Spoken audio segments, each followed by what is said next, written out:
I think within companies, within holding company, even within one agency, there are certain silos that happens. There's still the process where strategy needs to breathe creative, and they have to take the client brief, translate that into a creative, and deliver that. And then there's this process of getting some messaging back. And at the same time, we're coming in to inform the data on a persona that the client has that may or may not be right, that may be based on whoever. So the agency may have their perspective. So how do we use data to shift the client's perception? There's one aspect of it.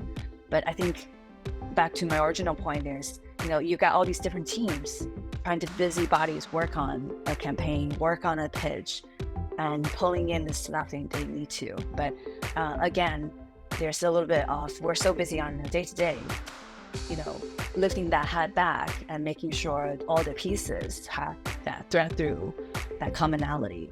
And we like to say data is the piece that can kind of bridge that together. The right mindset with the right brand mentality can stitch a lot of these silo pieces, if you will, together.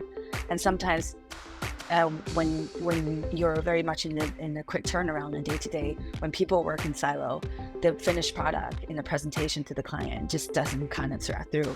And you raise this question that this piece doesn't make sense, that piece doesn't connect with that piece, and it kind of it's tough when that happens, but it does happen sometimes.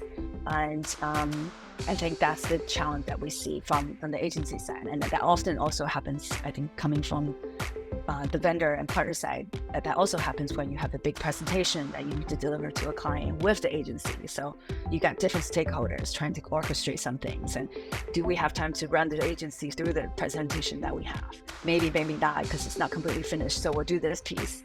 So it's not always seamless. And there's always best intention behind it. But I think being able to have the big picture in mind, again, the right leader should be able to bring everybody on the journey, even though there's a lot of the craziness, even though there's a short time around, guiding the team to that North Star. Listen to this. I'm listening. And other full episodes of Breaking Through the Mayhem on your favorite podcast platform.